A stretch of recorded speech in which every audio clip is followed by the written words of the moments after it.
more flexible, and fit for the future. We understand that not only have we changed our business process patterns, but also and the idea what is place of work. Even the civil service, which is not known to be very flexible, had to adopt, and we found that, for instance, remote work does work. The pandemic is a game changer. I think employers already realize that flexibility in terms of working time or place increases productivity, and this could be the way forward for those jobs that can afford it. Our common goal should not be only the creation of new jobs, but creation of new, better quality, inclusive jobs, which will enable integration of disadvantaged and vulnerable groups into the labor market. Just to give you an example, so far this government has invested close to $500 million to support employment of persons with disabilities by direct financial subsidies to employers for wages and responsible accommodation of the workplace, especially those who employ more than legally required, for whom we have increased amount and length of financial support. There are also benefits for the persons with disabilities themselves, who are provided training opportunities and personal assistance. More and more employers are recognizing their social responsibilities. So in 2020, we had an increase of 12% in the employment rate of persons with disabilities. Equality is one of the fundamental freedoms guaranteed by the Constitution. Croatia has a wide and horizontal anti-discrimination legislation, as well as the principle of equality and anti-discrimination built in all of the sectoral legislation. Even if the legal framework is there, we cannot ignore the fact that we have not reached the full equality. For instance, the gender employment gap is still 11.2%, which is only slightly better than EU 27 average. Youth employment is at 25.6%, which is significantly below EU 27 average, which is 31.5%. But this can be partly explained by the fact that in the age group 15 to 24, a lot of young people are still in education. So I assure you, we are committed to reducing the gaps. You are aware that recently on 8th of May in the Social Summit, European heads of state endorsed the new headline targets for the EU and set the course for EU for the next decade until 2030. Those targets are set for employment, education, and poverty reduction. And we will also set our national targets to contribute. For instance, the target to reduce the gender employment gap is closely related to encouraging fathers to take up parental leave and for more equal sharing of domestic and family responsibilities. Also, it is related to early childhood education and care, because available and affordable kindergartens are a precondition for women to work. In the last years, we have successfully used the European Social Fund to support kindergartens by extending the working hours for those parents who have irregular or longer working time. Our role as a government is to create an environment that enables all women who want to work, but it is also up to the employers to hire more women. To achieve this, legal framework is not enough. We also need to fight stereotypes and traditional gender roles. I'm proud to say that I'm personally involved in the implementation of the project called Work Life for You, aimed at promoting women and family-friendly work environment. The Labor Ministry is the only ministry member of the Mumford Society. Same for young people. We cannot employ them ourselves, but we can do is make sure that young people have the right knowledge and skills to smoothly transition to the labor market. And what we continually do is support businesses to employ young people by providing financial subsidies for apprenticeship to make it easier for young people to enter the labor market. There is no better investment than to invest in the human capital. And let me conclude, world of work is changing. To be sustainable, to be resilient, and to be competitive, we need skilled but also content workforce. It has long been insufficient to only consider pay as working conditions.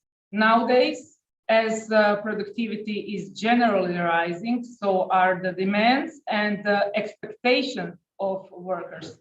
They want to have good and stimulating working conditions, but also rights as individuals outside of work, better work-life balance, and better living conditions. Thank you, everybody, for the invitation, and I hope today's discussion gives us food for thought. Once again, greetings from Ministry of Labor, Pension System, Family and Social Politics. Thank you. Thank you, Ms. Buric, for your introduction. And now, unfortunately, we'll have to hear and see video message from Ms. Mateja Ribic, State Secretary from the Ministry of Labor, Family, Social Affairs and Equal Opportunities of Slovenia, because she was not able to be with us.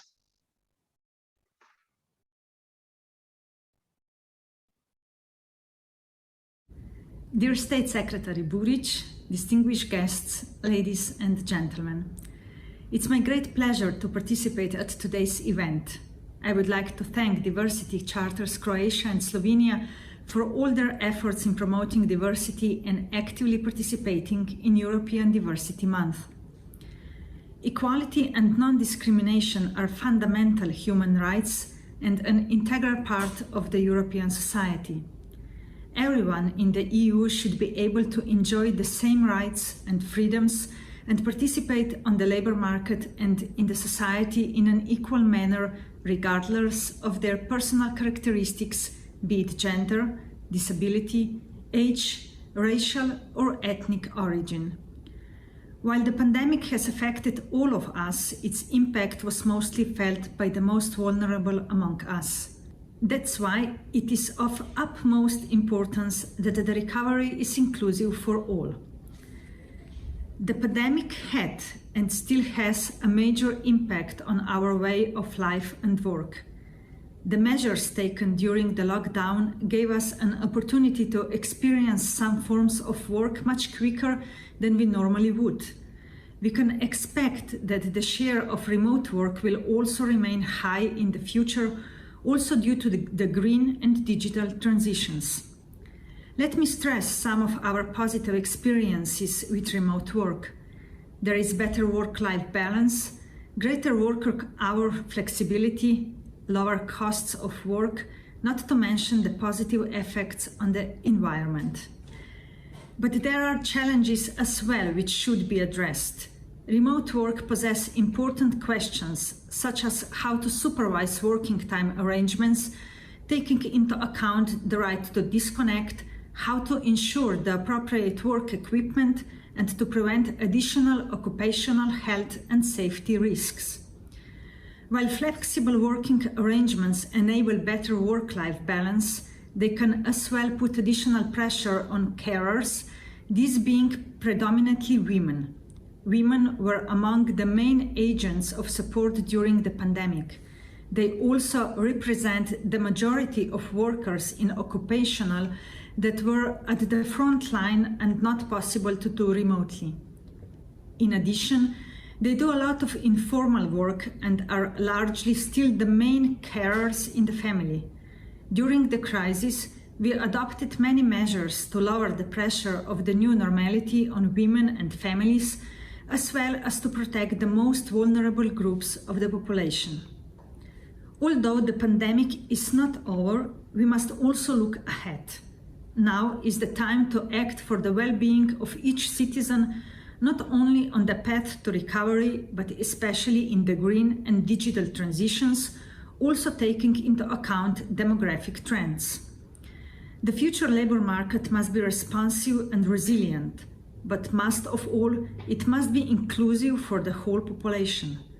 One example of good practice regarding the promotion of care work distribution between women and men is a project called Action That, which we are implementing in Slovenia. It is aimed at raising awareness on the importance of actively involving men in fatherhood and equal distribution of paid and unpaid care work between women and men. We believe this is one of the preconditions for unleashing the potential of women in the labor market. Ensuring the conditions for a fair and inclusive labor market in green and digital transitions will be key for the future world of work and consequently society as a whole. Continuation of the discussion on mitigating the social and economic consequences of the crisis is one of the general objectives of the Slovenian Council presidency, along with contributing to the improvement of working and living conditions of all generations and addressing demographic challenges through life cycle approach. Successful and fair economic and social recovery must be based on a responsive, resilient and inclusive labor market. More than ever, it is important that we pursue quality, sustainable work for better life quality of all generations, quality being reflected in the following aspects: ensuring safety and health at work, strengthening the relevant skills of workers, creating the conditions for reconciling professional and private life, as well as ensuring adequate pay for work. As already mentioned, one of the concrete ways to promote equality between women and men on the labor market is ensuring equal conditions for their participation. Especially in times of green and digital transitions, there is a need to strengthen gender mainstreaming in the world of new technologies with an emphasis on artificial intelligence. Slovenia supports initiatives and projects for promoting women in STEM professions, such as the project Female Engineer of the Year Award. The project has been implemented in Slovenia for several years in a row. As part of the Recovery and Resilience Plan, Slovenia will pay attention to measures to increase the participations of all groups in the labor market. We are planning measures for young people to enter the labor market as soon as possible, as well as measures for older persons to strengthen their skills for adapting to the needs of the changing labor market. One of our goals will be to ensure equal opportunities in the labor market and to continue with good practice that already exists. Ladies and gentlemen, we must do everything to maintain a fair and inclusive labor market and society that offer opportunities to all and protects the weakest. We must ensure that green and digital transformation do not create even greater gaps in equality and that no one is left behind. Together we are stronger, and with joint forces, we are also more resilient to future challenges. Thank you for your attention. That was the message from Ms. Mateja Ribic, State Secretary of the Ministry of Labor, Family and Social Affairs and Equal Opportunities of the Republic of Slovenia. We were able now to hear the message from the states, but the the state is not the only shareholder in this process.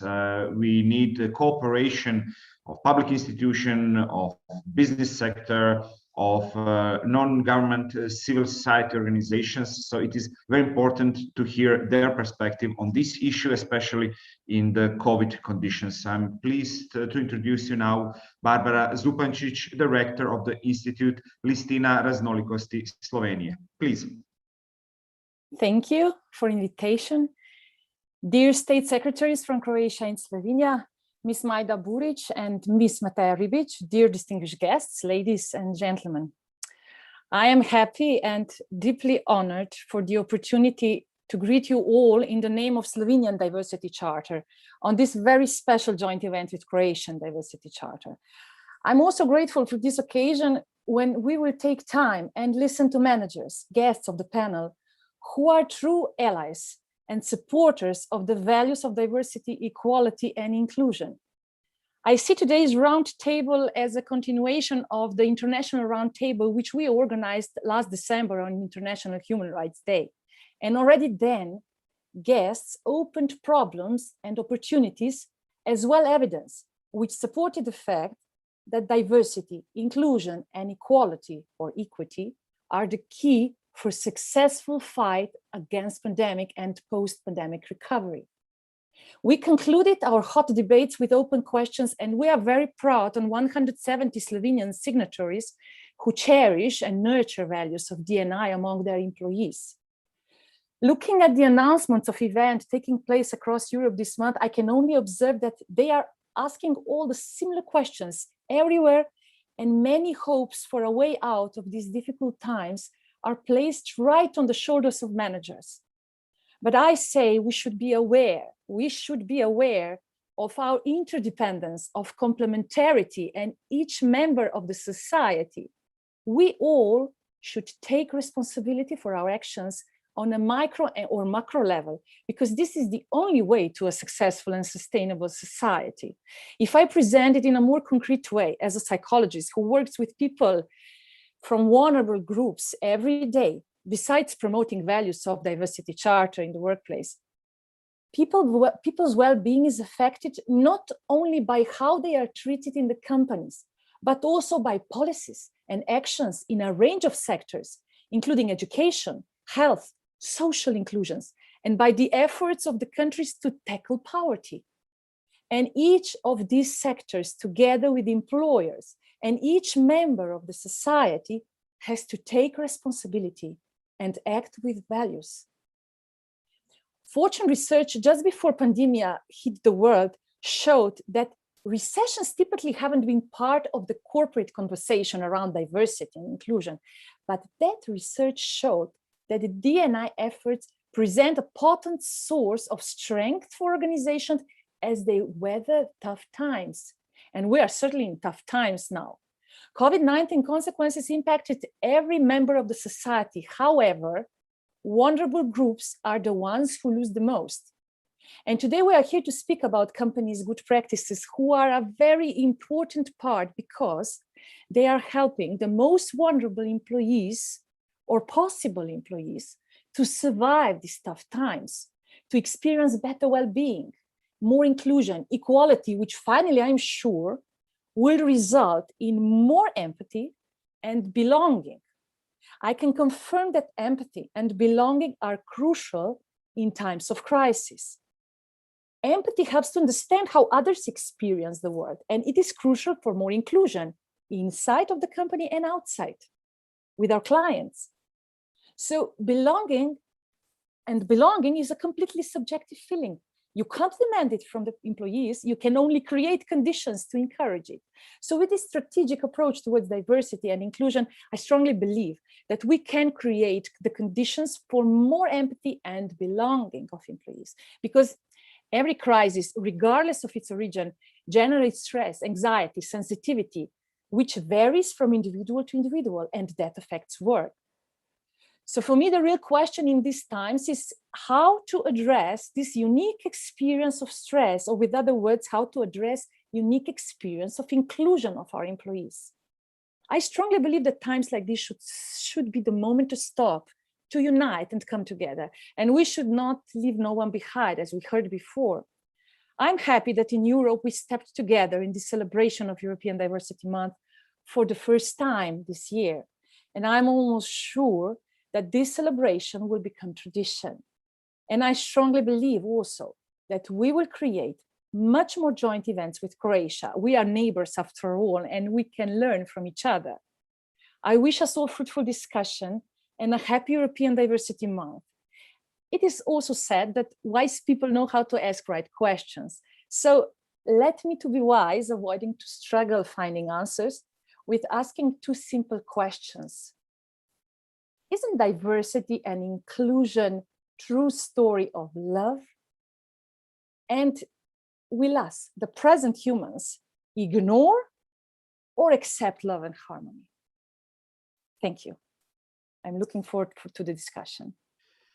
Thank you, Ms. Zupancic, and thank you not only for introduction, but also for opening questions and for pointing on issues which maybe were not in focus enough before this crisis, which definitely pushed everybody to change at least a bit. Now we are coming back to Zagreb, and I'm happy to introduce Miriam Matešić, Director of Croatian Business Council for Sustainable Development. Thank you, Domagoj. And well, first of all, it's very difficult for me now to meet the inspiring speech that Barbara just gave. But now you know why we at Diversity Charter Croatia enjoy working with our Slovenian partners. I also want to thank State Secretaries Burić and Ribić for giving us the framework, the legal framework. But as was already mentioned, one thing is to have legislation, but put it in action and make it work in real life. It's much more difficult. And we are here today to discuss these challenges and to see how innovation in companies can overcome these challenges. Barbara asked me if I'm going to speak about sustainability. I am Director of Croatian Business Council for Sustainable Development. And yes, we are in this topic because it's very close to sustainability. In fact, one of the SDGs, SDG number 5, is gender equality, and one number 10 is fighting of sustainability. Diversity and inclusion are very important topics. So this is why in 2017, we partnered with our partners from Slovenia and also from Romania, and we launched diversity charters in all of the 3 countries. And we had a wonderful event where over 22 CEOs of the largest organizations, largest companies in Croatia signed the charter. And together with forming the charter, all of us joined the EU platform of diversity charters, where over 25 companies are present in the network of charters, where we communicate, we network, we plan activities, we work on projects, and we actually share knowledge and challenges. The European Commission has been committed to promoting diversity and inclusion and combating discrimination for a very long time. But now, in times of COVID pandemic, diversity and inclusion are at risk, and so our attention, not just business, not just public institutions, but also non-profit organizations, cities, and citizens, we all need to work together to build equal and inclusive environments. As Domagoj mentioned, we are in the month of May. It's a European Diversity Month. We're celebrating this event with a lot of different activities, initiatives, which serve to motivate organizations of all kinds throughout Europe to put the topic of diversity on the agenda, specifically during these difficult times. Companies are also invited to organize diverse initiatives, projects, gatherings within their organizations or outside with partners to promote diversity and give contribution to European celebration. We also decided to invite some of these companies from Croatia and Slovenia to join us today and give us some examples in this virtual event of how they manage to and how they practice diversity in these difficult COVID times. Besides celebration of Diversity Month, we have been working on various projects, mostly aiming to raise awareness and capacity within organizations to implement diversity. In some of the preliminary studies that we've done when we formed the charters at the beginning, we realized that companies very often lack understanding of the content. They do not manage diversity as they would manage some other important impacts. They do not implement project management format, and that often becomes very declaratory without expected improvements and outcomes. Also, we noticed that they focus primarily on gender equality and are not paying enough attention to other vulnerable and minority groups.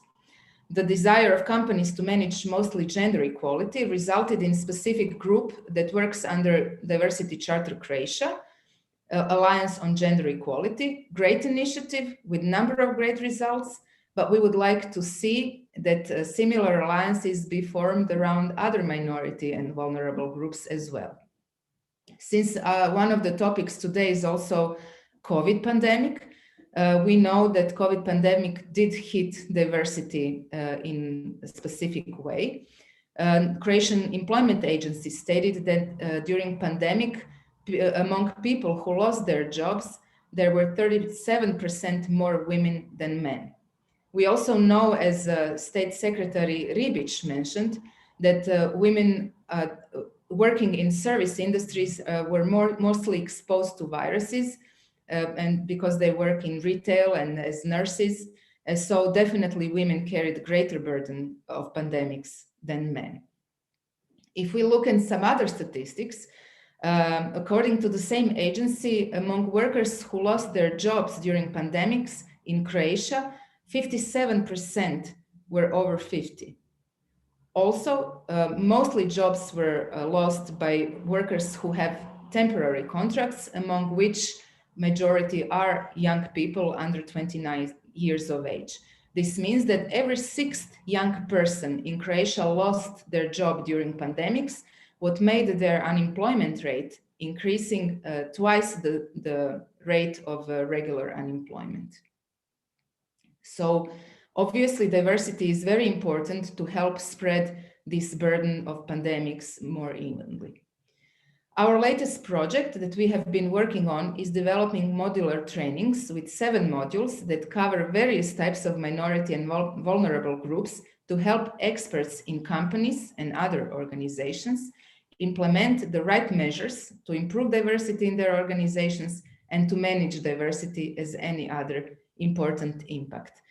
Since we are organization originally working on sustainability, specifically on corporate sustainability, we know that diverse teams, innovative teams can put more original ideas in, bring radical solutions to what we now know is a climate crisis and to achieve sustainability as we want it to have.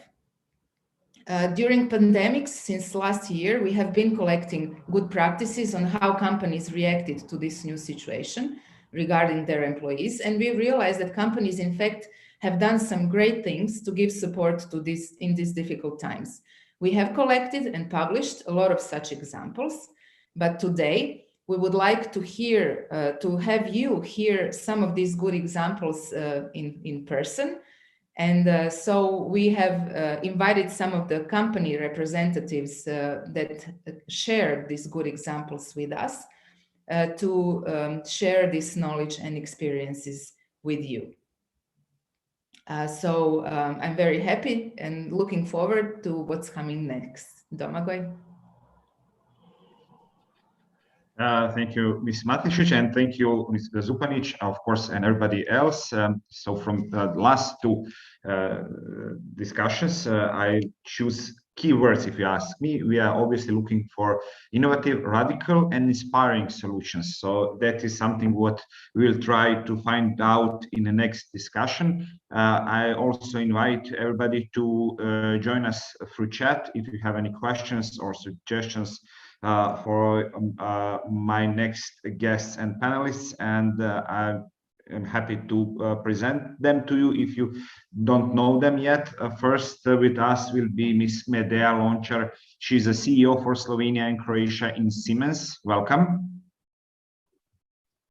Hello. Hello, Medea. I also introduce Mojca Domitar. She's HR manager in Atlantic Group. Hi. Hello, hello and welcome. Dubravka Štefanec Vinovrški, she's a PR manager from A1 Croatia, will also be with us. Hello. Hi to everybody. Ivana Budin Arhenic, she's a vice president of Valamar Riviera. Welcome. Hi, hello. Good day, everyone. Hello. Katja Ratzinger from Novartis Slovenia is also with us. Hello. Hello, nice to meet you all.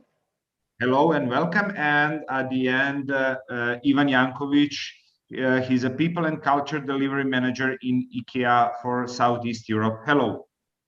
Hey, thank you. Hello, everybody. All others, please join us through chat if you have questions.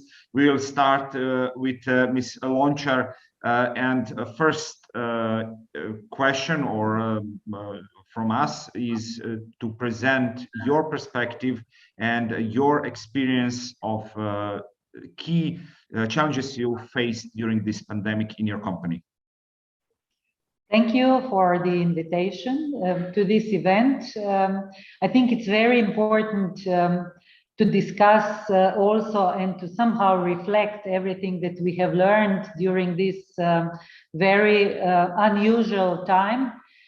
Because it exposed many issues that are in front of us, and we could learn a lot. For me, working in two countries, it was a specific challenge because I had to face a very dramatic introduction into this COVID pandemic situation. We had first infected people in Croatia in our premises. So we basically changed from one day to another to work from home in Zagreb. So when we realized at that time, it was not completely clear how the whole thing would develop. So it was much, much more dramatic when we realized we had some infected people. So basically we decided that health and safety has the first priority, and we sent all the people home. Yeah, so we managed to do it within one day. Basically, we just asked the people to pick their stuff and start working from home. Luckily, we are among the companies who were already before somehow practicing work from home to some extent. So it was much easier probably for us than for many other companies that didn't start with such activities but before. The next day I went to Slovenia and it happened again. So the same situation in Slovenia, we also sent all the people in Slovenia home. So this first period, I think, was really a kind of crisis management situation that I haven't faced in my career for a long time. I've been also through this war in ex-Yugoslavia time. It was also very specific, but this one really reminded me on this very, very crisis situation. Sometimes we are a German company and sometimes we feel a little bit, you know, overwhelmed with all these processes that we have defined in the company. But at that moment, I was really very happy about all the Siemens regulation related to the internal also crisis situations, because we already had a crisis team established before who could start working immediately. So it really helped us, yeah, to have such a team prepared and made out of, you know, environmental health and safety person, HR person, so communication people, SRE people. So all these people I could activate immediately. We knew how we should react. We held the first meetings and said, okay, what we can do first was protection of the employees. So I think we managed to do it due to the fact that we were well prepared in advance. Yeah. So this is one element. And when we settled these basic things, you know, to somehow protect our people, of course, the next element I would say was really communication in this new environment, virtual environment. Again, we were used to work on in this virtual environment, virtual meetings before. We are part of the corporation, but still it's very different. Yeah. When it is going on for a longer period, and it's not so easy just to copy the previous way of work and put it into the virtual world, but you actually have to think how to improve things and act differently. Yeah, and I believe this is still our challenge also for the future. But this communication really to somehow tell people that you take care about them, that you think about them, that you involve them into solving the issues was the next step.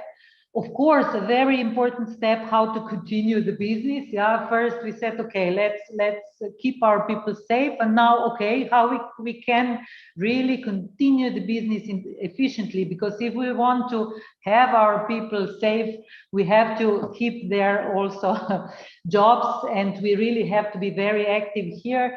Again, luckily, we are in the area that is, we basically were helping also our customers with the new digital solutions to overcome the challenges of the new environment. So it was perhaps a little bit easier again for us. Perhaps the first 14 days we had to align a little bit, but then really we established also the virtual work with our customers, webinars and so on. So it went relatively fast. Another element, only just to point out, was an emotional element, or the element of trust that we as managers had to establish, because sometimes, yeah, we had to trust our people, our managers, that they will take care about things, yeah, even if we don't see each other, even if we are in different countries. And this, I think that the companies that had good people on the positions, that had trust before, were really more efficient also during the pandemic. Thank you. For now, we are going to Ms. Domiter from Atlantic Group. Ms. Domiter, your company is definitely not one of those who can totally rely on virtual business. So what is your experience from this crisis? I would first say hi to all. Thank you for the question. And actually, there were so many comments in opening statements that I would also like to address, and I hope we will have some time at the end, because if I do it now, I will probably use the whole time until 3 o'clock. So I will stick to your question, okay, just that you know that I might be referring to some of the things before. Yes, so the biggest challenge for us was that we had a very, very diverse segments of businesses, diverse groups of our people whom we had to address. We had people that were working in our pharmaceutical channels, in the production or in the sales, that were actually not able to work anywhere from home, but being there all the time. We also had 1/3 of our employees who could work from home and actually had to switch to work from home over day. And what we found out is that actually this pandemic opened our eyes to a broader sense of diversity, because we saw that within those groups, we have some sub-segments whom we had to address specifically. like, for example, ones that have small children at home and that were had to be able to work while their kids were being with them at home, which if you tried, you know, it's a challenge. Like the people who actually are have some illnesses issues and had to work and not being able to have a job that can be worked at home, and how to deal with those kind, from people who actually live alone and the only social or the majority of their social life was related to work, and now they had to stay at home, from the people who joined our company in these specific circumstances and were actually isolated and they could not feel the culture of the company, from any other, many other groups that we realized have completely different needs. And learning for us in people and culture function was that we have to really stop complicating and finding the perfect solution, because there is no perfect solution, that we have to try things that we believe are good, test them, and then adjust them as we go along.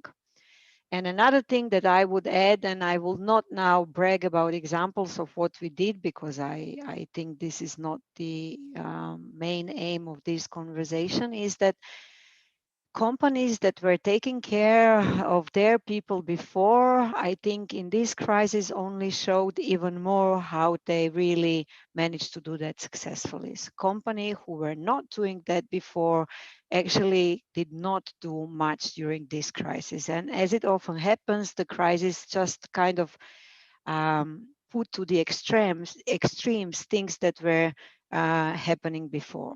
Luckily, I think this one is lasting quite long.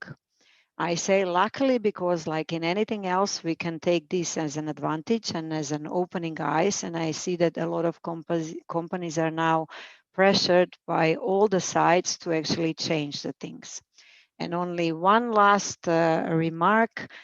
I do agree that it takes employers, politicians, NGOs to really act unanimously to tackle DNA topics. However, I think that everything starts with the personal accountability, and how we do and what we do, whom we choose for our partners, how do we raise our kids, and what they are seeing in their everyday life, and are we the only one who do the domestic works, or do we share these things? Do we really include everyone? Is something that I think will make the biggest change.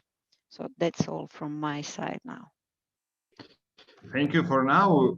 We will definitely come back to all these comments you already prepared, but we are now moving to Ms. Stefanovic Vinovrshki from A1 Croatia. Your perspective of situation you faced during the pandemic. Thank you, Domagoj. Hello to everybody from A1 headquarters on Žitnjak in Zagreb. I'm very happy you included us on this panel, and I'm also especially grateful to Ivan and Domagoj for bringing gender diversity to this panel. So with A1, with the start of the pandemic, we also faced a very diverse employee groups. As a telecom company, we actually started our digital transformation some 2 or 3 years before the pandemic hit. So it was easier for us to adapt to work from home. Our biggest challenge, having all those groups in the company, was to shift about 400 call center agents to work from home, while at the same time they had to provide best service and adequate products to our customers who are also needed to shift to work from home. So the demand for telecom products and services was basically multiplied. Everybody needed a stable connection, a good network quality for education, for homeschooling, or for work. Data traffic grew tremendously, as well as voice traffic, especially with the earthquake in Zagreb striking in. Another group besides the call center agents were the colleagues from our technical department, which were actually providing customer support at the times when nobody would actually let you into their house to fix some problems you had. So when preparing for this panel, I wanted actually to sum up our learnings from the telco company, which we had from the lockdown period. The first thing, I will also repeat some things Mojca said also. The first thing is actually you have to ensure a strong team spirit. You do this by giving psychological, emotional, managerial support actually to your employees to give them tips and tricks on how to work in these new circumstances. The second thing Medea mentioned is actually we have to demonstrate strong leadership so that everybody knows in these crisis situations who leads them, and also that everybody knows his role in this situation at every time. Another thing also with Siemens in A1, our learning was actually that you have to communicate transparently, you have to communicate constantly, and ensure it's a two-way communication within an organization like ours is. Then you have to pay attention, of course, to parents and all the other sensitive groups, which was already mentioned. And the last but not least, I think it's important to sometimes have also a little bit of fun in these circumstances and let the women be in charge of the crisis management. Okay, thank you for now. We'll be back to you, but that is absolutely one of open questions. But we are now moving to Ms. Budin Arhanic from Valma Riviera. We heard till now perspective of the companies who are already half or more than half virtual in business focused, from companies who have different concepts and products, but we are now moving to tourism, and it was a really terrible situation for you. Yes, I've been listening to everybody. Hello, and to some extent, I think there were lots of things that we share in terms of the experience and what was important, what has stuck in my mind. But in terms of the impact of the crisis, I think it was very different for tourism. So we basically shut down the business in late March last year. We had to close all hotels. We had all campsites, all of our business activities. We had to basically we had zero revenues, which is unthinkable even in our seasonal business. At the same time, we had a little over 2,500 people employed in the company.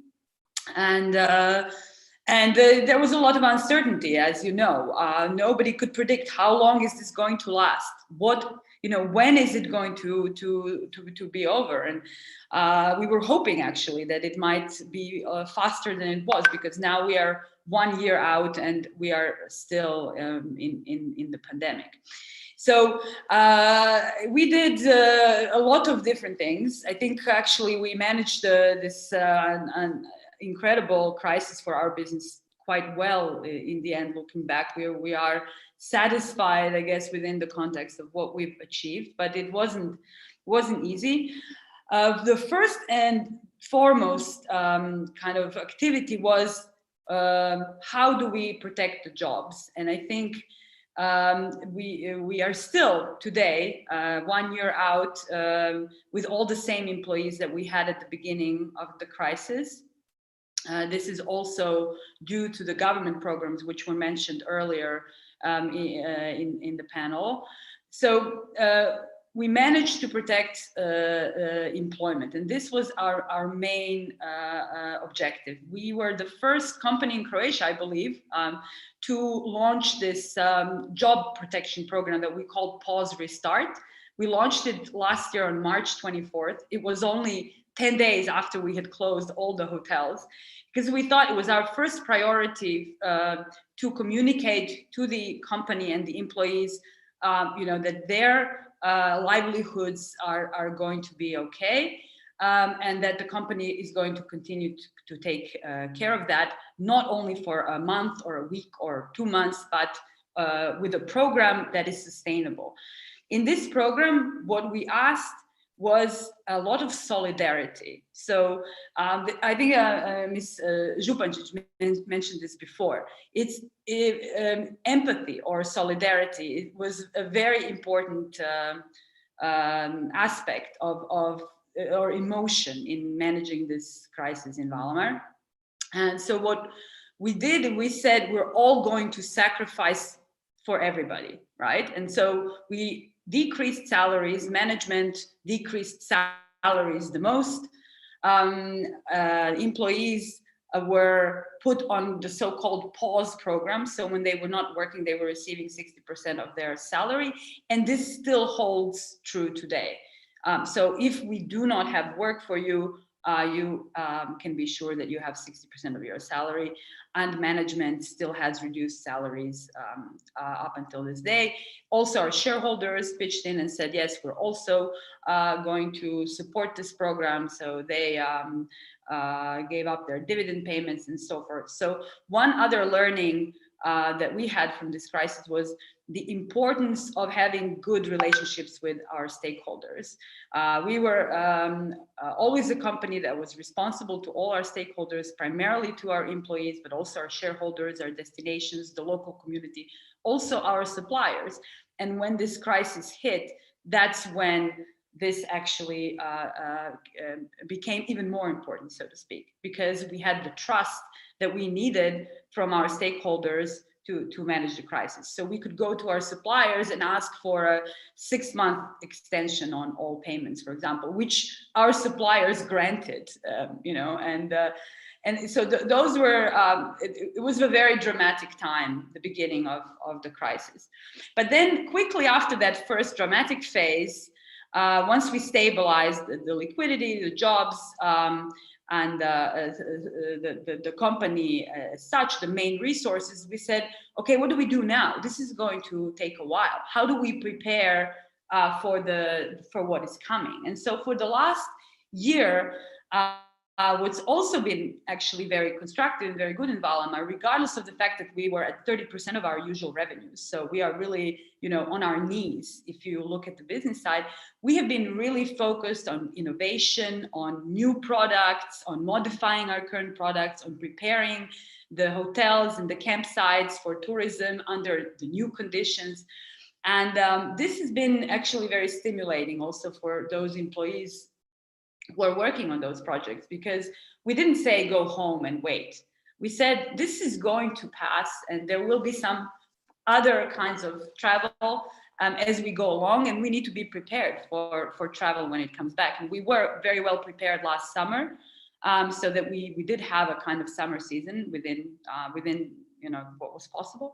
But also we spent a lot of time and resources preparing for this season. So we now have a lot of new services, a lot of new products, a lot of digital services that we have launched, because digital became even more of a focus now for our guests. So actually, it's been a year of huge downs in a way from what the crisis has caused in our business. But in terms of the culture, it has created more community, togetherness, empathy, and I think we're all proud of that. So that's kind of speaks to the fact that we have done some good work on what we're talking about here today, on diversity and inclusion and building the right kind of culture and the right kind of values before the crisis hit. And it's also going to enable us to come out of the crisis, I think, faster than we would have otherwise, because we managed to preserve our knowledge, our skills, our resources, and we also worked on preparing for the future. So I think that's enough for now. Just for now, we will be back to you, but now we are moving to Slovenia. We are moving to Ms. Ratzinger. From the perspective of your branch, the pandemic was huge changer on many levels, I presume. Oh yeah, indeed, and I can really share also experiences with Mrs. Lončar. We are also part of big corporation, so we also have in place Novartis emergency management system. And actually, when this crisis was declared, we just actually entered this crisis model, and we had to adapt our daily work. So also our first priority was that we care about our people, that protect our people. And also we, for sure, had to secure our business continuity as we are supplying patients with life-saving products. And, this is from the corporate perspective, but from marketing and sales perspective, I still remember that we came back to the office from the European management meeting, and we were all surprised because all of a sudden, we had orders in the system like triple value of the monthly sales. So how to supply that? So this was really very practical issue. But on the other hand, it was quite easy for us to implement remote work, as we have implemented flex work already in the end of 2018, and this was actually D&I initiative. I was leading this initiative in the region Europe, and this was actually the first time when employees felt what D&I is all about. So it became more tangible. So with these policies in place, we managed to start working remotely like over the night, very smoothly. So 1,700 of our associates out of 5,000 have been working from home and having remote access, right equipment, and also right skills. And this was really very smooth. And we were very aware that this situation is especially and was especially challenging for parents and caregivers with younger children and also dependent relatives. And therefore, Novartis provided 12 days extra paid leave with aim to help associates with caregiver responsibilities to children and dependent relatives to cope with the closure of kindergarten, schools, and daycare centers. And also to help to balance private and work life, individual daycare for children of our associates was organized, and we implemented even more flexible working than before. And our guiding principle was to let associates decide what mode of work works best for them in their respective situation. And here, as also previous guests mentioned, it is so important that you really have trust in your teams, and such situations really reflects relationship that you have established in previous times. And we have also offered our associates and their family members and friends excellent online training and education opportunities with different providers such as Stignum, Coursera, and Khan Academy. And, this was really very well accepted. But when we got used to the new way of working, we also focused our activities in preserving engagement of our associates. We have organized many different lectures with external speakers and also organized trainings on psychological resilience and stress management and also active breaks. But as it was mentioned also from other guests, the most important of all was establishment of multiple communication channels to keep people informed about measures introduced and all other relevant business updates. And this really makes people to feel safe. And we still do that continuously. And I can only say that my personal experience is that despite working remotely, we have really preserved and even strengthened our collaboration and remained strongly connected remotely. And I really strongly believe in D&I. I'm very passionate about this, also in the role of D&I champion for the region Europe. And I really see diversity and inclusion and equity as a business enabler. And this can really be competitive advantage. And from these times, what I learned also with my sales and marketing team, because, you know, our life changed over the night tremendously. As you know, we were used to communicate with our customers face to face, and all of a sudden, half of the team needed to stay at home. For the rest of associates, it was not such a problem. But what I really learned is that trust is so important, and also regular communication and the feeling from the people that they feel safe. And here, you know, I was very transparent also with my team. I told them that this is also a new situation for me, that we are going to learn and to adapt together. This was super important for them. And I also told them that I don't know exactly, you know, how to do it, but we will do it together. And for sure, we will do some mistakes, but we will learn and grow together. And we really, you know, came out even stronger. It was very challenging, but we learned so much. And I just remembered now when I was listening to the conversation that, you know, it was quite strange when we organized a team building, virtual one, at the end of the year. In the past, we usually went somewhere dancing, you know, and for dinner. But this time, we organized virtually culinary course, how to make putitsa. So this is a national pastry. So just before the New Year holidays, you know, we actually sent out to all our associates all equipment needed and all ingredients. And then we all met in MS Teams. And, you know, we actually baked 80 putitsas. And associates said that this was the best team building ever. And, you know, when we started like at 3 o'clock in the afternoon and it was 10 in the evening, and then they just said, so where do we go next? And then they said, well, let's move to Zoom. So, you know, we also can have fun. And I truly, truly believe that fun is a serious business tool. This is not my invention. It's from Richard Branson, but I sincerely believe that this is super important, that we also have fun also in very uncertain and difficult times.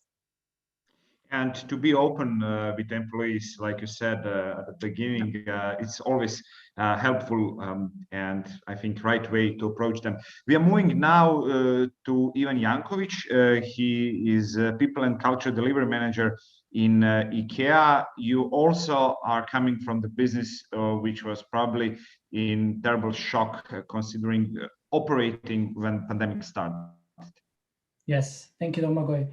For the question, I would like to use an opportunity to thank you for inviting me, but also for the opportunity to speak about the topic. I believe this is the topic of today. Yeah, I'm representing a company that is majority of the business is done through physical touch point. And for what I can hear, more or less we share pretty similar reality. When COVID outbreak, we needed to find quick solutions. And to connect to what Mojca shared, we realized different categories that we didn't pay attention to or were not as relevant as at that moment. But what I would also like to bring up is also that it's not just the company itself and the co-workers, it's also the whole ecosystem. It's the supply chain, your vendors, but also the customers or your service users that you need to take care of. And by mentioning the physical touch point is a place where we operate our businesses. Safety and security of our co-workers, but also our visitors was of the highest importance. And I would not spend my time in the mechanisms here. I think it was a crucial time to test all our business continuity processes and procedures. All the drills that we done before were put in action at that moment. But I can share my personal reflection from my team. What were the questions when this all started? Is I firmly believe that equality is a basic human right. And at that moment, it was our fundamental rights of free to move were also restricted. So at the time where our basic rights are limited, how to secure equality, how to secure diversity, and how to secure feeling of belonging and feeling of inclusion for everyone that is part of the business. I represent an organization and a team that is responsible for 5 countries. So I think Medea shared also that like Slovenia and Croatia perspective and it also brings complexity because it's a totally different dynamics, but at the end of the day, it's the complete team and the complete setup you need to take care. What I can share from the perspective of co-workers, and I'm thankful that Katja brought it up, is once the operations were set to, let's say, running in the COVID environment, and we realized that it's here to stay, we learned that we need to speak about resilience because now it's COVID, and then tomorrow can be who knows what. We need to skill ourselves to a level where we can cope with the changing environment, whatever the change is. So that's why we, through digital or physical touch points, enable to develop the skills for the co-workers in terms of resilience, but also for the crucial players in the business, and these are people leaders. So we provided skills and trainings for the people leaders in terms of compassionate leadership, in terms of how to take care of yourself first, and then how to provide a psychological support, but every other support to the people in your team. Besides that, we've quickly introduced the employee assistance program to provide the professional psychological support for the co-workers in the region. This is a system that is available 24/7, and we're going to continue to use it as a practice onwards, because at that moment was the COVID outbreak. Then later we realized in Croatia we had an earthquake, so another insecurity incident, and then we will keep this system as we call it a benefit today, but I think it's a crucial element to support the co-workers. Thank you for now. I'm going back to Ms. Lončar. You said at the beginning that you already had a crisis team and that you started to move smoothly. What do you think was the most innovative thing you did in your company in this pandemic? I think it was a very interesting period for Siemens as a whole. Yeah, we were just going through this digital transformation as a company. Yeah. And for sure, pandemic accelerated this and really helped us to break through some, obstacles we had before, also psychological, from the people. We had to move from rather conservative environment into really new areas. And engineers are not always the most, I would say, open for change. I mean, the classical engineers, we have to slowly, somehow guide into this new digital perspective. Yeah, we have to merge this IT and classical world together. So this really helped us tremendously. Yeah. I don't hear you. Sorry. Was it problem also for a company like Siemens to go more digital? And did you have some serious resistance to do that?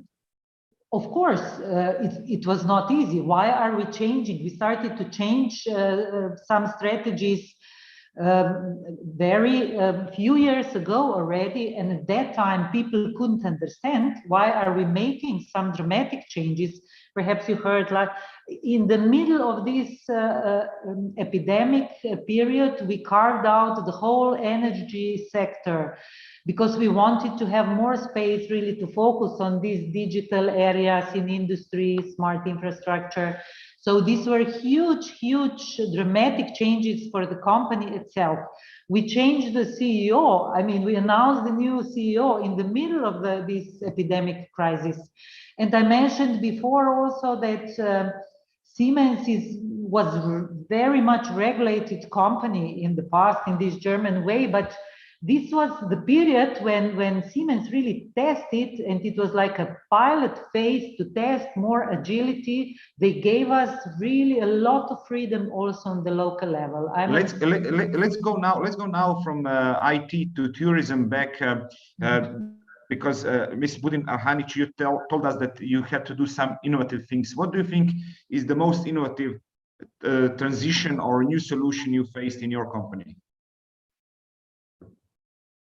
Okay, I have to rank them. Okay, I mean, you know, some of the biggest strategic changes were in our product line, actually. So we realized that the trends or the mentality of the guest in the pandemic has changed, that this shift will not be temporary. So people, let's say, are looking more towards nature. They're looking, they want more privacy. They want more space. They want more authenticity. They're more worried about health. So we made some shifts in our product offerings to address that. And I think those shifts are here to stay. And those were some of the biggest changes. For example, in our campsites, we really pushed the campsite offer towards an open air resort, and really started looking at the guests, not just as camping guests, but basically the wider audience that we are now addressing. And campsites became our best seller last summer. So, and even this summer. So we were right, basically. This trend is very. But when we discuss it. When we discuss connections with employees in tourism, did you face maybe a runaway of employees from a branch? I know that the tourism generally in Croatia has a problem with seasonal issues and lacks of enough working force on the peaks. Yeah, I mean, last summer, because the season was as it was, we did not hire as many seasonal workers as we usually do. And this summer, we were hoping to hire a little bit more, but again, we are not back to normal. So I think we were going to lose probably some of those seasonal employees, and we have already seen that they are looking at other branches, other activities that have ramped up. For example, delivery services or retailers, online kind of services. So yes, there I think actually tourism in Croatia was anyway, even before the crisis, was facing a shortage of seasonal labor. And this will be exacerbated by the crisis. Only for now, we don't feel it as much yet because we're not back to normal business levels. But in the future, it will be exact. But in the corporate segment, so where basically our, let's say, main central management functions are and the central know-how, we have managed to keep our employees. And I think this is a risk for the future. We have to be able to keep offering them attractive career opportunities. And that means we need to start recovery of the business, because they are here because they want to grow the company and not basically not only to just have a job, right? So we need to make sure that we go back to those programs which we have paused, that work on career development, professional development, offering opportunities for each person to grow, and making sure those opportunities are extended to young people, etc. So those programs were all in place before the crisis, but are now in our company still paused because we are still so severely economically hit by the crisis. I'm going now to Ms. Domiter. You said that you wanted to address some things from the opening. Can I guess that you want to comment the position of the states? Maybe to a certain point, yes. But I will also build on some of the other comments. I am aware that legislation is very hard to change, and I appreciate that it already started to work on that, but we are already now, I would say, a year and a half almost in a situation of pandemic, and saying that we started to discuss about changes of legislation, it's actually too slow. and we should have some adjustments to tackling remote work and or not only remote work, but conditions for people that have to work when exposed to this kind of pandemic much sooner. And as I said, that we were forced to be more agile. And I know it's not easy. I think the states should start to do so, and even for themselves to maybe make a mistake or to present something that not everybody is happy with, but just to give some kind of solutions. But I wanted to also comment on Ivana's case, because I think the tourism has been really severely hit. We had one part of our business, Horeca channel, which was completely closed down, the same as tourism. But we were lucky enough to be able to offer these people to choose whether they want to work in some other fields, whether it is a production or it's in retail or everybody else. And I really think that you did a great job, Ivana, in Valamar with the solutions that you provided for those people, because what we saw is that even though we guaranteed almost 100% of their salary, for those people after being without job for 2 months, this was really terrible because it affected their mental health. No matter how much we said, don't worry, we will not fire anybody, you will have the job, they really wanted to do something. So going to your questions, what were the most innovative things that we did? Besides launching 2 new brands that I hoped you tried, Jimmy Fantastic and Boombox. I hope you will enjoy this is chocolate and the oatmeals. We actually managed to do some small changes in how to reach certain people. Like we always used to have our value day where people would go out and help their community. They have been able to choose whether it is going to be, I don't know, animals, society, elderly people, whoever. We managed to switch that virtually by offering our people a chance to read books, audio books for blind children. They would tape them together with their kids, and then we would forward them to societies for blind people. We also did some cooperation with the Red Cross, giving them online education.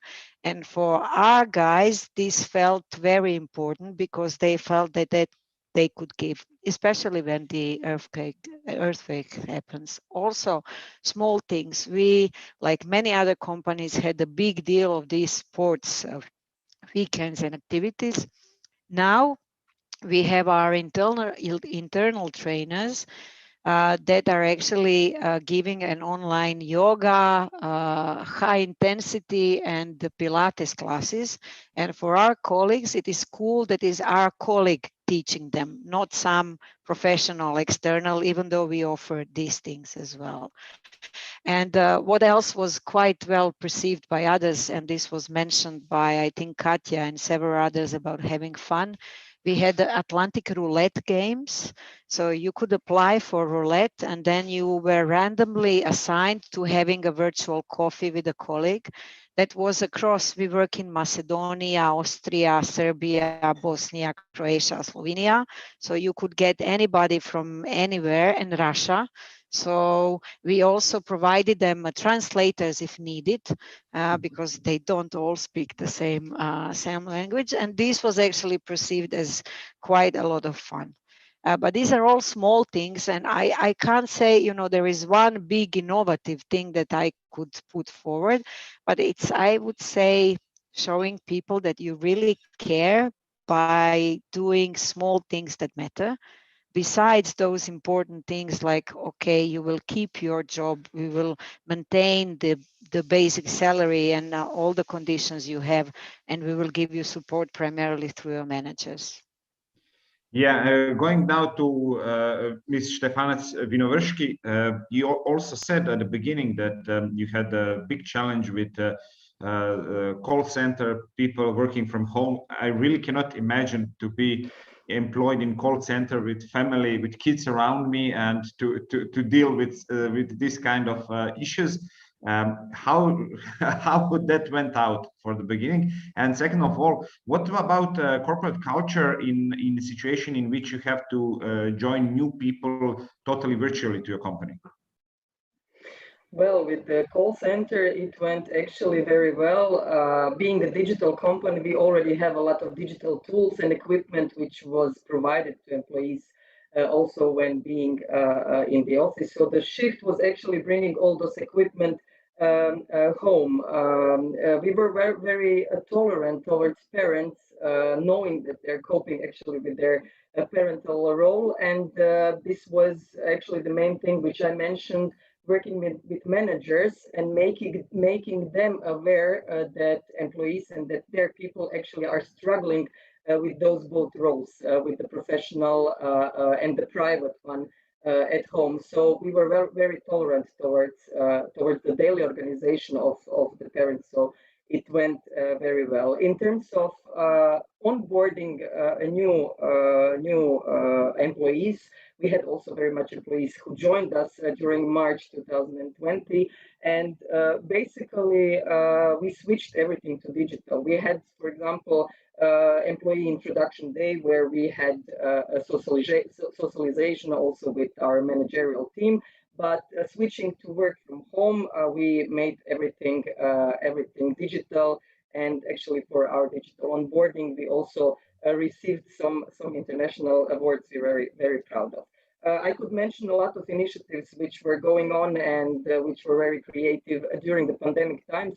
But if you want me to mention one thing and one innovation we introduced, and we're actually about to introduce, this is the new work organization at A1, where we want actually this private and professional life to be balanced in a way that employees want it to be balanced. This is why we are reorganizing our offices in the way that the premises are available for collaboration, for teamwork, for creativity, for brainstorming, and so on. Whereas the operational work you can easily do at home. Going now Domagoj. Yes. Can I just add to Yes. this one? Okay. Because you had a question. I don't know if you know, but I used to work at the call center at VIPNet, which is A1 now. Okay. And going back to the comment of the labor law, in 2004, we had a project of how to make a call center work from home because of handling the peaks. And the law that we have today in 2021 is the same as it was in 2004. And actually, it makes it almost impossible to follow all the rules and make work from home or remote possible. And this is not only, pandemic, even before pandemic, the life has changed. And it takes them, this is 16, 17 years. We didn't change anything in the regulation. So just to make a statement on this. Actually, I expected maybe even earlier from you to mention issues like that, because we have also, not in pandemic case, but in Croatia, especially in Zagreb and Banija region, we have issue with the speed or not being enough fast, recognizing, not even changing from my perspective, but even recognizing the problems from the perspective of the state. But going to Ivan Jankovic again, IKEA is in retail business. What was most innovative thing you think you designed or changed during this period? I think it also connects to what others shared. I mentioned a couple of mechanisms, and then I can also elaborate on how to support the co-workers, how to support the leaders, to support their team members. But what I can also share, and coming from this agenda of health and well-being of the employees, it's connected to taking care of yourself. We've also introduced, and it's recently launched, sort of called additional me day. So no question asked day you can use for yourself to take care of whatever you would like and use it in the way you would like. It's a day you can use to put yourself in the focus and mentally debrief. This is something we've recently introduced with an agenda and also supported with the communication, how to take care of yourself on a day off. But we also when you say take care of yourself, did you have, or do you have even today, problem with their fear? Because this is the kind of business where they are directly at the end on many levels face to face with customers and so on. I mean, you cannot go fully digital like maybe some other businesses. Did you have problem with their fears? Of course we had, and it was higher at the beginning. So this is coming to a question. So some of our, let's say, operations can be done remotely, some cannot. And then how to provide an equal treatment to all, you know, simply some processes can be done only physically. For example, cash and carry purchase, and then, you know, it's simply done in that way. On the line, of course, we have e-commerce, which is substantially growing, but part of our consumers and customers still love to come to the store, even in the era of pandemic, which is great. And then how to address the fear.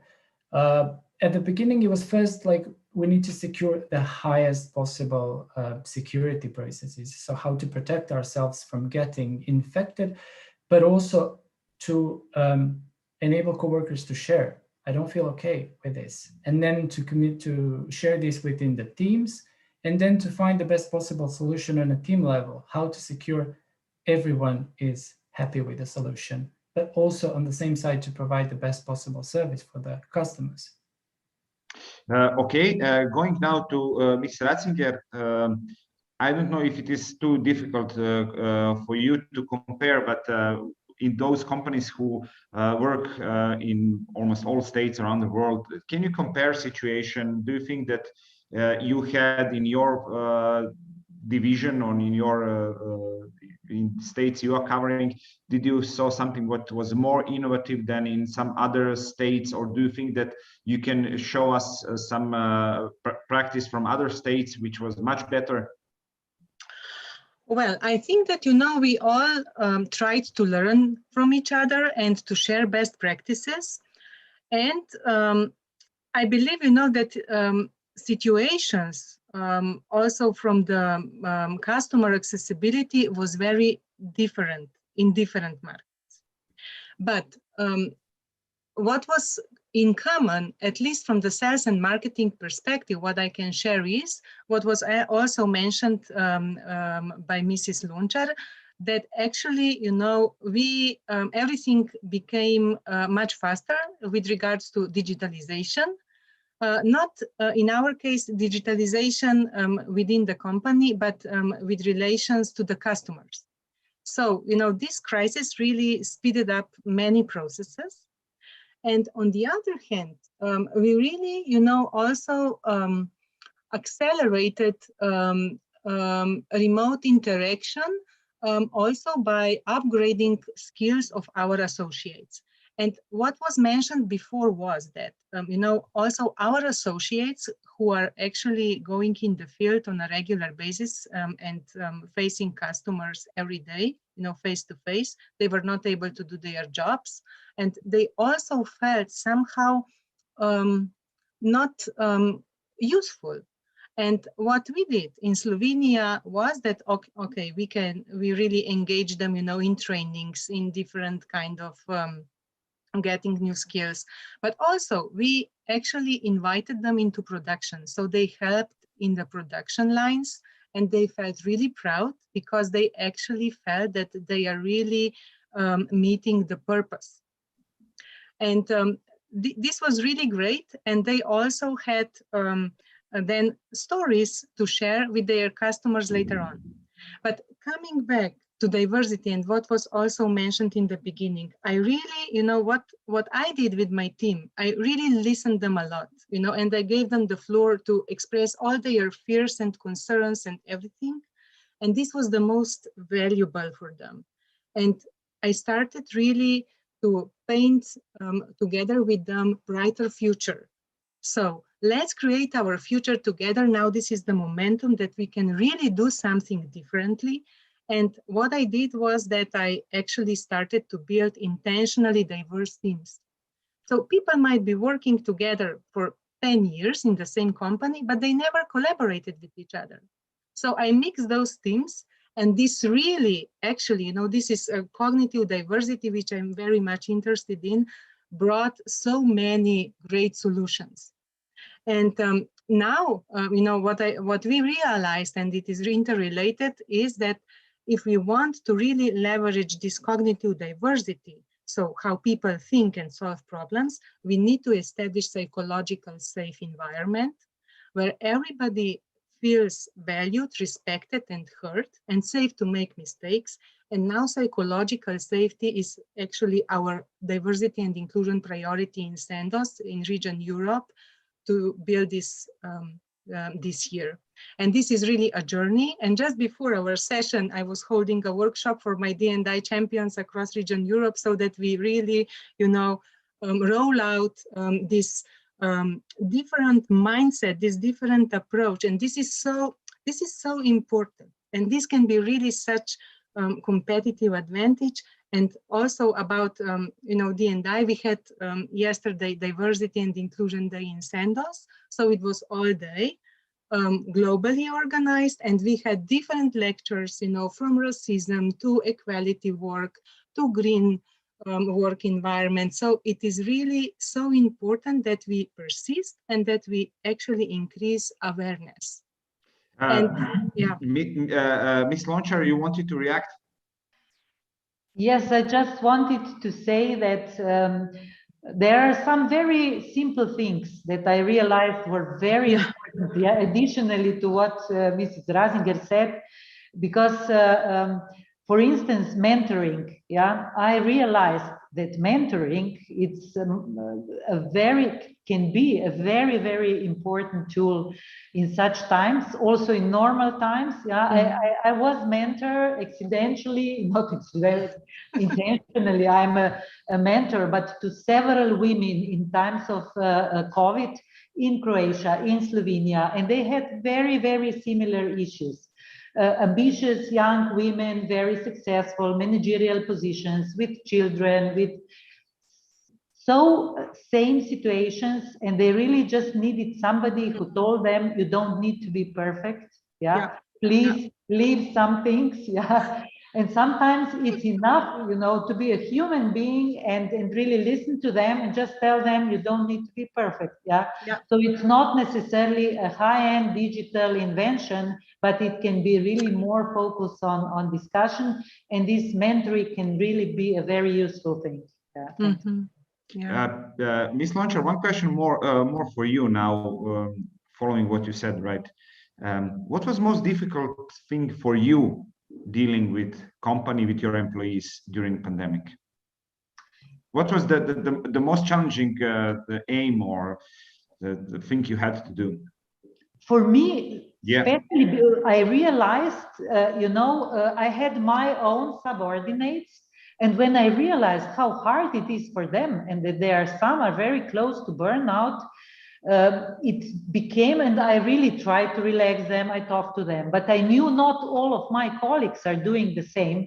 And this was for me, it became a kind of frustration. I said, okay, perhaps we don't see everybody with their issues, because it's usually, and it should be really your superior thing, because superiors should have this close contact to their people, and then I suddenly, also in combination with the earthquake in Zagreb, some people were very frustrated related to that situation. So I became somehow, I said, are we really listening to everybody? Are all my people? So I started really to work with all of them even more intensively. Please sit with your people one-to-one, talk to them. Otherwise, we don't get it. Ms. Domitar wanted to react. I actually wanted to ask the colleagues, let's call them. I find it strange, the guest. I wanted to ask them one thing that I was noticing and thinking, and it's not very often mentioned within diversity and inclusion topic. What we saw in this pandemic also, especially with the people that work from home, that we have a very diverse socio-economic backgrounds that impacted their ability to actually work. Because for someone who has a room at home that is a working room and has all the condition, it was quite easy. But for people, and majority of people did not have such conditions, this was much harder. And it's a topic that is not so often mentioned. that you should have these various statuses, and then managers sometimes get blinded and think that something is easy because they live quite healthy lives in terms of having enough money and quality of life. Did you at any point tackle this? Because for us, this was a challenge, and we had to find some solutions how to make it easier for people that actually don't have a good conditions to work from. What you did in your company? I mean, we offered a possibility that they take things from work to their home. We offered possibility that they could rent certain offices if we were not able to open our premises, because sometimes when it's close to the production, we didn't want to have people in the offices, not to contaminate the people that work in the production. But it was, so we found certain solution, but it was hard to find a way how to offer it and that people don't feel, maybe the too strong word is offended, but how to offer it without going into your social income is lower and maybe you have this need more. So I just wanted to pose the question and to see, did you? Anybody with experience like that? Maybe Ms. Stefanec, you have a lot of people probably working on different salary level and also economical background. Yes, basically, I think the key word here is tolerance, and the key action is actually to work with managers to be tolerant and to accept the fact that not everybody works in the same conditions, that not everybody is able to come to the company when it's needed, for example, the technical support units. So I think the main thing which we repeatedly said the beginning of the lockdown is actually be tolerant towards parents, be tolerant towards the colleagues who do not have actually adequate working conditions, try to figure out how to help them. And I think a good thing which is also our learning and which we implemented also earlier, but more intensively with the pandemic, do pulse service and ask constantly for feedback. What is needed is also that a concrete, visible actions are done based on employees' feedback. So I think those pulse surveys are actually something where you get the right feedback and can act upon it. Maybe the same question with issues considering people with their private fears. Maybe it can go also to Ms. Budin Arhanic. Again, people in company on different salary levels, different economical status. First of all, was it easy to get information about their problems, and what you did in your company considering that? This was really one of the biggest challenges for us, because also for a few months people were not working at all, and we were not meeting basically.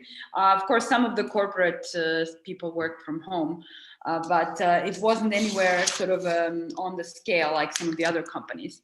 We had to reach people who were not working, but were still employed by the companies. So, and we had, most of those employees do not have email addresses.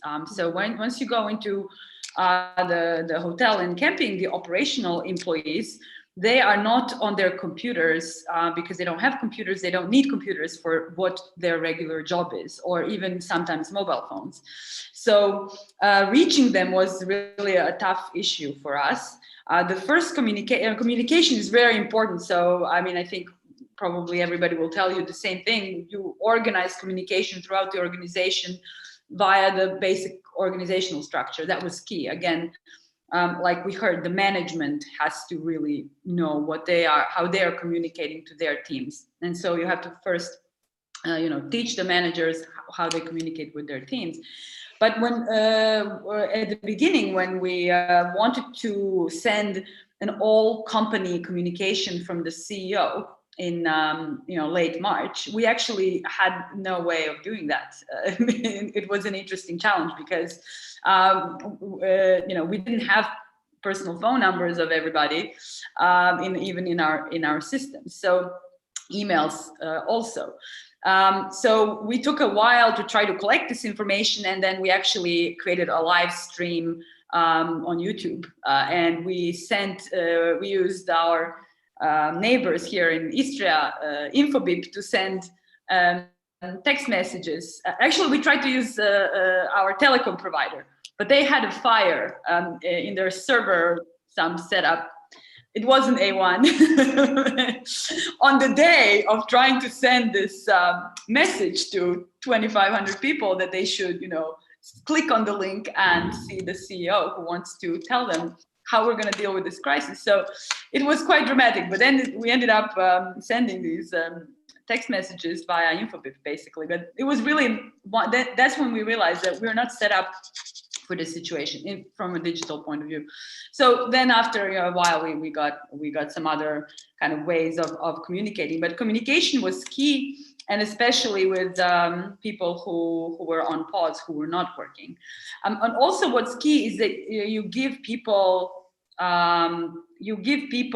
enough kind of information of what's happening over the next period, because as soon as we had some idea of how business could be restarted, we would communicate that, even though that wasn't going to happen the next day. I think that was also important, is to give people perspective, and also to involve them in the community. We had a lot of different programs, how we involve people in the community. We tried to really help our retired people in the communities, especially as they were at high risk. And then we also launched delivery service for all kinds of products from our suppliers, and some products that Valamar is producing. And this service is still existing today and growing. And that was, part of the way to employ more people, to be creative and to be constructive, basically. And so as soon as we gave people something constructive rather than, oh, it's a crisis, big headache. As soon as you give people some sort of next steps, a clear kind of view of what would happen, and some work to do, some things that we can do, that we can accomplish. This was really the best thing to do. Is people were really trying to, how shall I put this? The key thing was to give people the sense that they are still being useful, and that they are still doing good things, and that we are achieving something together. And that was hard, of course, in the situation, but it was still doable, even in that kind of crisis. Going to Ms. Ratzinger, from your perspective, what was the most difficult for you personally in this situation? And you already mentioned some projects you pushed your employees into it. So maybe what is, from your perspective, something what must not be done? What is no in this situation? And you saw it around yourself. In the first 2 weeks, we were a kind of confused in sales and marketing, and we wanted to do everything, like this would be the end of the world. And we were working like, crazy from 8 to 5. And I also had to adapt myself and also encourage our associates. Hey guys, this is going to last for a couple of months. We cannot go like this, forever. So we really had to stop and reflect, and also, help, especially young parents with children. It's okay if you do not do this right now, because you have to have to help your kid, with homeschooling. You can do this later. So this was super important. And also, still this well-being part and, work-life integration, work-life balance, we are still suffering because we spend, all our days in front of computer, communicating all the time. So, this is really, engagement in our company is still super high, because we are measuring this, every quarter, and it increased, especially last March, substantially. I believe that especially because of this sense of having been cared from the company perspective, and also belonging increased tremendously. But now, people are really tired. And we really have to help them to take care about themselves. So we also introduced many different programs like Energized for Life, which really teach us how to reach this work-life balance. And also we have now implemented a new working policy. It's so-called choice with responsibility. That means that this is a new actually working model. So it's more hybrid. We are aware that, we will never work the same as we did before, even if we worked remotely. But now this will be a mixture, and everybody will actually decide what is the most suitable for him and for her. But this will be also a challenge for teams and for leaders, because each team will have to find their way of working to remain as productive as possible. So we just now in May started implementing this in Slovenia, choice with responsibility, and that means that we are flexible. So now we are slowly getting back to the office, but it will be my choice whether I work in the office or I work at home or I work elsewhere. And this really allows flexibility. But, on the other hand, that means that 8 hours of working is automatically recorded, right? So even if I work longer, but I can also take a day off. I just need to inform my manager, and this is it. And this is really a kind of innovation, I would say. It also requires a lot of communication and discussion and explanation, and also behavioral change. I must say that I also personally, I'm still struggling, if I want to go, shopping during the day, because I'm used to work, from the morning until the evening, and this is it. But, slowly we are also changing in this respect. We definitely all have to change, no matter if we like or not things which are going around. But when you said this counting hours, I have to go back to what Ms. Domitar said before, and law is still 20 years ago, not changed and not following the reality. And we are almost at the end. I have a question now for Mr. Jankovic. Do you see something in front of your business that is changing forever? Not coming back ever to situation before COVID? I think it's connected also to how we perceive office. Is it a building where we go to work, or is it our bedroom, just like where I'm now? So I think it also affects our coworkers, but it's not just reserved for IKEA. I think jobs of tomorrow, like job place as such, will change, but I think also job descriptions and jobs of tomorrow will also adapt. How do we work our jobs? And I'm pretty positive that, like, on the way, we just need to secure that we're listening also to the coworkers, their inputs. I think it was mentioned many times today, pulse or surveys or like face-to-face, however you can capture the feedback, so that we secure, we take everything into consideration. Okay, the same question to Ms. Lonchar. Do you see something what has changed forever? For sure, at Siemens, we're going to continue working in the way we are working now. Yeah, and this was a decision made already a year ago. Siemens decided we will continue working 2 to 3 days from home, and this for sure will change the way how we're going to. That's why first we are now focusing, as Mrs. Rasinger said, on the leaders. So we will have intensive discussions together with our leaders, how to organize the work in the new way. Yeah.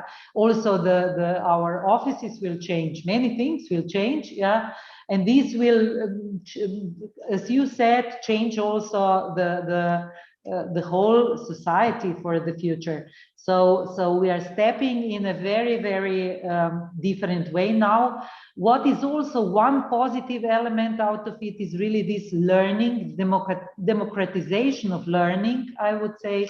And this is one of the most important things also for the future. With this development of new technologies, it's extremely important that people have the right to learn about these new tools, and this I think will be the differentiator among the people, and also D&I question now, the right to learn. And Siemens, for instance, is now implementing this KPI, the hours spent at trainings, learning per year is indicating our success. So I think this is something we should think about. And as Croatia is really concerned, I would say, now work from home, our people are asking, you know, to compensate for the costs they have working from home. And in Croatia, this is subject to taxation, yeah? If you now pay the people that the electricity and everything is subject, it's not perceived as a cost.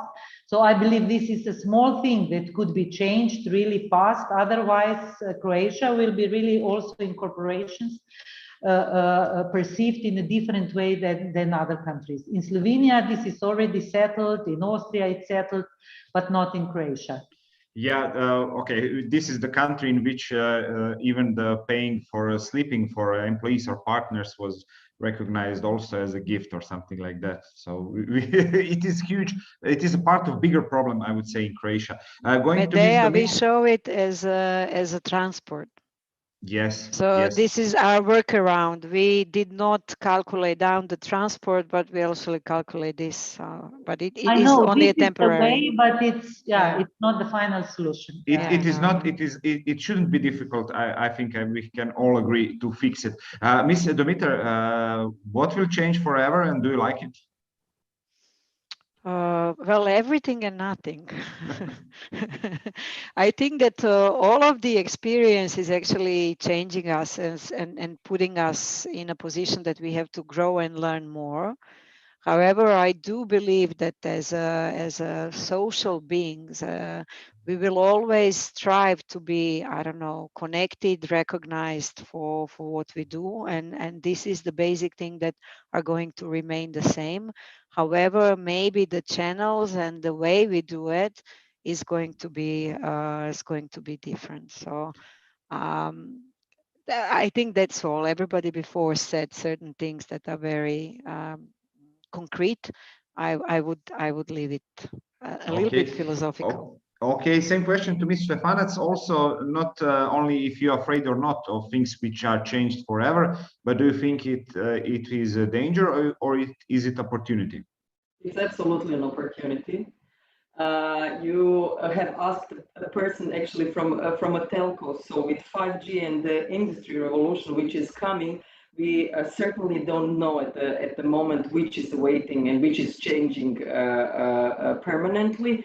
But besides everything else, I have to emphasize this upskilling and enabling, empowering employees with skills which will provide them to be future ready. And I guess also the labor law will eventually need to change permanently. Yeah, everybody waiting for that. Ms. Budin-Hanic, from perspective of tourism, the question, what will change forever, is a very dangerous question, maybe. Yes, I think in some ways we all would like things to go back the way they were, with busy restaurants and overcrowded beaches and Congress halls full of business. I have just to say one thing. I've recognized on myself how much I changed. I watched a movie and I see people gathering together, and my first reaction, what are they doing so close one to each other? Yes, I think, but I think, I think actually once the pandemic dies down, these kinds of daily activities that we used to enjoy will probably come back. But the way we look at travel, the way travel industry will further develop and grow, the trends, the kinds of the value we put on travel, I think the travel industry will actually shift. It will not just come back to where it was. I mean, this was a huge shock, but it also made the whole industry really rethink kind of, what is it all about? And is, let's say, all of the kind of mass aspects of and global aspects of travel were also part of the problem, and I think I think we as an industry will also have to think about, whether people still want that. And also I think travel will become more expensive. And there's a lot of cost now that it will take a lot of time to recover that cost from the industry. So it will become more expensive for people and may not be as available. And so we might travel differently or closer to home, or, we will fly less. So there will certainly be changes, not maybe all that we would like to see, but there will be changes, but there will probably also be good things coming out of it. I'm sure. So even I have a suggestion, concrete one, since I'm camping for last 20 years, and actually it's one of your camps now. I have a suggestion that you have working places somewhere within the camp, because it is not so easy to work from my camping house, which is surrounded by the noise. So somewhere within the camp, if you would have 10 working booths, that would be really cool. Yeah, so the internet corner is back. We finally got rid of it. We never had the hotel. Yeah, something like that. That would be really, really cool, So there you go, a suggestion. We have in the middle of this discussion the new definition maybe of a digital nomad offer in Croatia. Thank you everybody for this discussion. I'm sure that you are able to hear some good practices, some big issues you are all facing, maybe with different variations, but in generally the big challenge for you, for your employees, for your colleagues, and for your companies. For the end of this conference, I will now ask again Ms. Matušić if she can give us one wrap up. Yes, thank you, Domagoj, for not stopping this wonderful discussion earlier on my sake, because I will only say 2 sentences. If I had to conclude in one, I would say that my heart is full, because this was such a wonderful discussion. And I see that panelists even inspired each other, asking questions, giving suggestions. There was a little discussion going on in chat.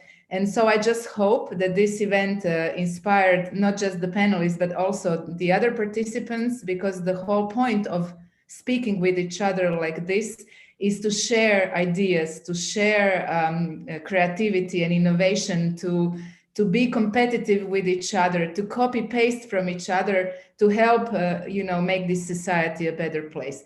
When you read to statistics and news and media, you only hear bad things, and I think we don't have enough of the positive examples as we had today. So I'm really, really happy, because I work with these companies. I always think I know everything about what's going on, and I heard so many new wonderful activities that are actually going on within the companies.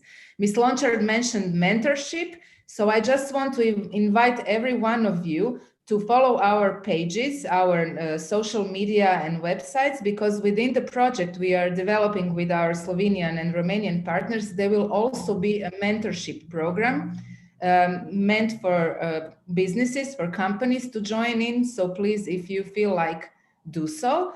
And just for the last thing, I would invite my colleague Barbara, because this is not the only public event during the month of May that we are organizing together. Just in one sentence, Barbara, if you can invite our participants for the event that is happening next week. Yes, thank you, Miriam, and thank you all the panelists of the round table. I could copy paste from Miriam, and my heart is full the same. I come from the NGO, and we do these things because we believe, that each person, each company can do much for the society, not only for their employees, but also these employees brings out of the companies this good, good energy to the family members, to the neighbors, etc. So I mentioned that all the sectors should collaborate. So next week, we are preparing a round panel like this with good practices about diversity and inclusion in the schools.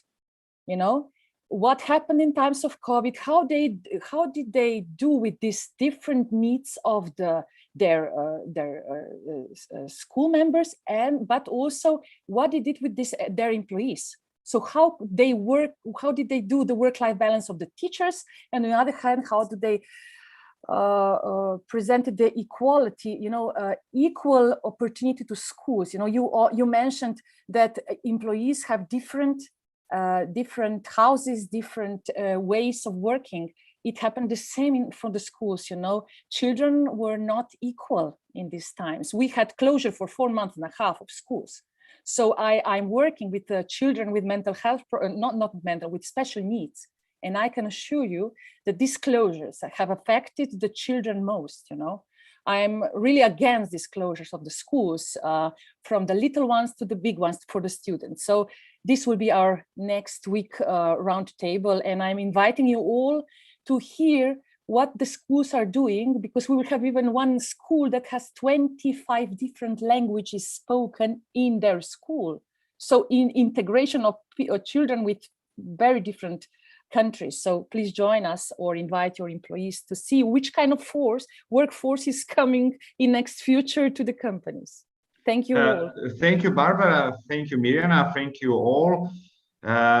If I can conclude also, we jumped into the future much faster than we probably wanted, and we brought all our problems from the past, and we just got new ones. We have to deal with them. We have to survive. And if we want sustainable development in all components, then it is a huge challenge for everybody. Think of your employees, and thank you very much for joining us on this conference. And remember that European Union, European Commission is focused on diversity, but it also means that it should be focused on preventing any kind of discrimination and forcing and supporting diversity in all possible definitions. I also have to mention on chat, you have two also inspiring cases from Ms. Stefanec and Ms. Domitar. Explore them, and thank you very much for being with us.